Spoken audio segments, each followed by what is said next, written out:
The Secret Garden by Frances Hodgson Burnett. Chapter 2. Mistress Mary Quite Contrary. Mary had liked to look at her mother from a distance, and she had thought her very pretty, but as she knew very little of her, she could scarcely have been expected to love her, or to miss her very much when she was gone. She did not miss her at all, in fact, and as she was a self-absorbed child, she gave her entire thought to herself, as she had always done. If she had been older, she would no doubt have been very anxious at being left alone in the world, but she was very young, and as she had always been taken care of, she supposed she always would be. What she thought was that she would like to know if she was going to nice people, who would be polite to her and give her her own way, as her ayah and the other native servants had done. She knew that she was not going to stay at the English clergyman's house where she was taken at first. She did not want to stay. The English clergyman was poor, and he had 5 children nearly all the same age, and they wore shabby clothes and were always quarrelling and snatching toys from each other. Mary hated their untidy bungalow, and was so disagreeable to them that after the first day or two nobody would play with her. By the second day they had given her a nickname which made her furious.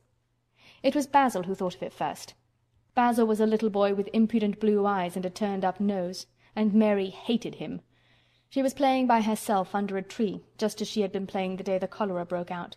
She was making heaps of earth and paths for a garden, and Basil came and stood near to watch her. Presently he got rather interested, and suddenly made a suggestion. "Why don't you put a heap of stones there and pretend it is a rockery?" he said. "There in the middle," and he leaned over her to point. "Go away!" cried Mary. "I don't want boys. Go away!" For a moment Basil looked angry, and then he began to tease. He was always teasing his sisters. He danced round and round her and made faces and sang and laughed. "Mistress Mary, quite contrary, how does your garden grow? With silver bells and cockle shells and marigolds all in a row."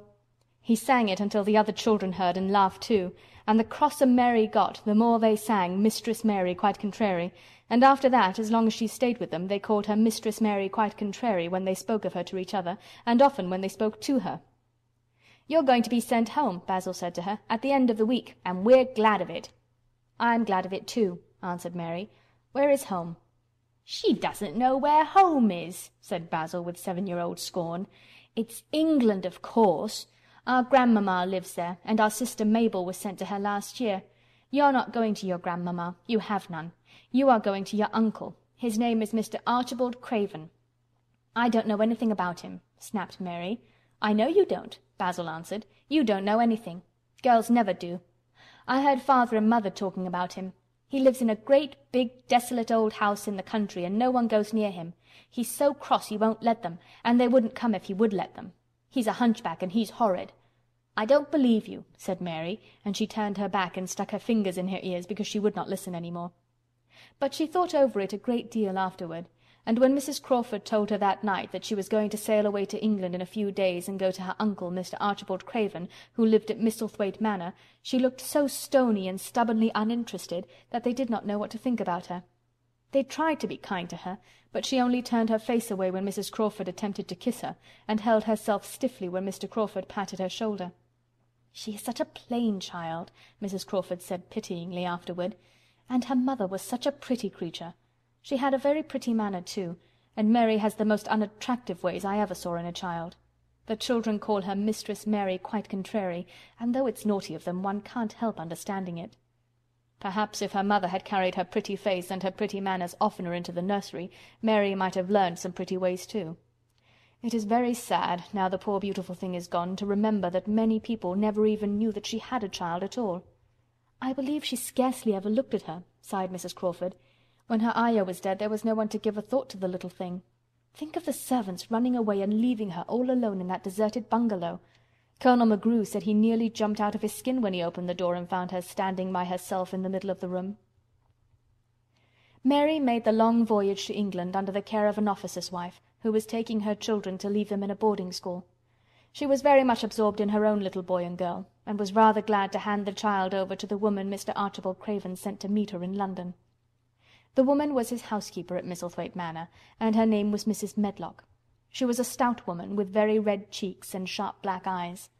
She wore a very purple dress, a black silk mantle with jet fringe on it, and a black bonnet with purple velvet flowers which stuck up and trembled when she moved her head. Mary did not like her at all, but as she very seldom liked people, there was nothing remarkable in that.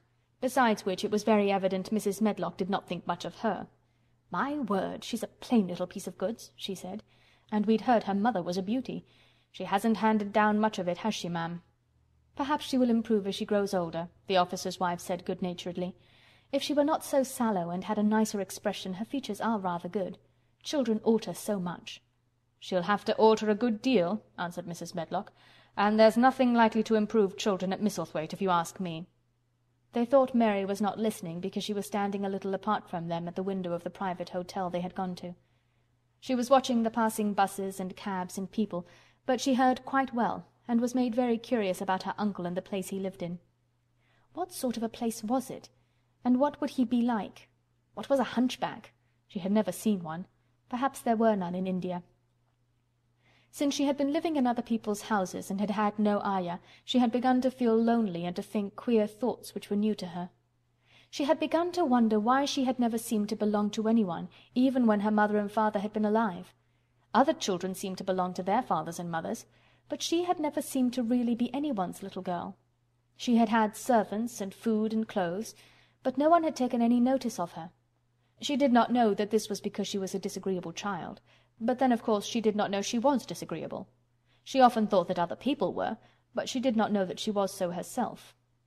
She thought Mrs. Medlock the most disagreeable person she had ever seen, with her common highly coloured face and her common fine bonnet. When the next day they set out on their journey to Yorkshire, she walked through the station to the railway carriage with her head up and trying to keep as far away from her as she could, because she did not want to seem to belong to her. It would have made her angry to think people imagined she was her little girl. But Mrs. Medlock was not in the least disturbed by her and her thoughts. She was the kind of woman who would stand no nonsense from young ones. At least, that is what she would have said if she had been asked. She had not wanted to go to London just when her sister Maria's daughter was going to be married, but she had a comfortable, well-paid place as housekeeper at Misselthwaite Manor, and the only way in which she could keep it was to do at once what Mr. Archibald Craven told her to do. She never dared even to ask a question. "Captain Lennox and his wife died of the cholera," Mr. Craven had said in his short, cold way. "Captain Lennox was my wife's brother, and I am their daughter's guardian. The child is to be brought here. You must go to London and bring her yourself." So she packed her small trunk and made the journey. Mary sat in the corner of the railway carriage and looked plain and fretful. She had nothing to read or to look at, and she had folded her thin little black-gloved hands in her lap. Her black dress made her look yellower than ever, and her limp, light hair straggled from under her black crape hat. "A more marred-looking young one I never saw in my life," Mrs. Medlock thought. Marred is a Yorkshire word, and means spoiled and pettish. She had never seen a child who sat so still without doing anything, and at last she got tired of watching her, and began to talk in a brisk, hard voice.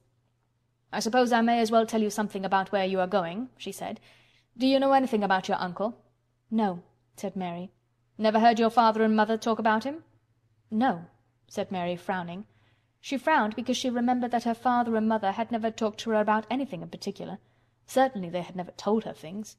"Hm," muttered Mrs. Medlock, staring at her queer, unresponsive little face.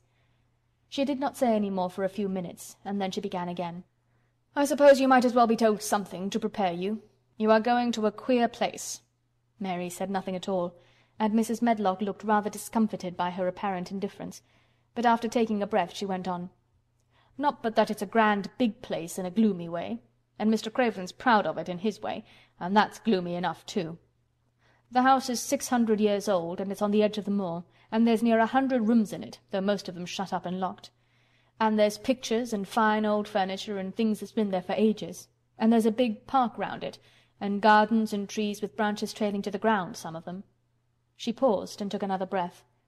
"But there's nothing else," she ended suddenly. Mary had begun to listen in spite of herself. It all sounded so unlike India, and anything new rather attracted her. But she did not intend to look as if she were interested. That was one of her unhappy, disagreeable ways. So she sat still. "Well," said Mrs. Medlock, "what do you think of it?" "Nothing," she answered. "I know nothing about such places." That made Mrs. Medlock laugh a short sort of laugh. she said. "But you are like an old woman. Don't you care?" "It doesn't matter," said Mary, "whether I care or not." "You're right enough there," said Mrs. Medlock. "It doesn't.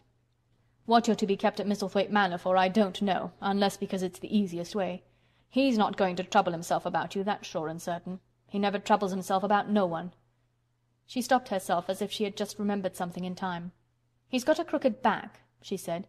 "That set him wrong. He was a sour young man and got no good of all his money and big place till he was married." Mary's eyes turned toward her in spite of her intention not to seem to care. She had never thought of the hunchback's being married, and she was a trifle surprised. Mrs. Medlock saw this, and as she was a talkative woman, she continued with more interest.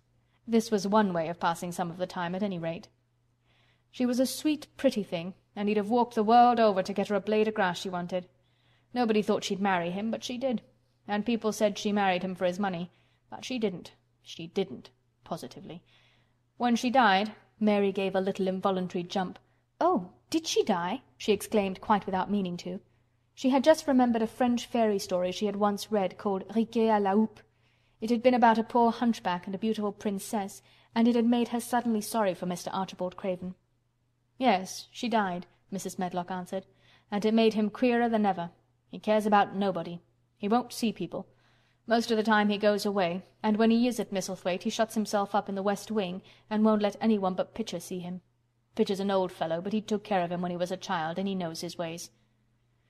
It sounded like something in a book, and it did not make Mary feel cheerful. A house with 100 rooms, nearly all shut up, and with their doors locked.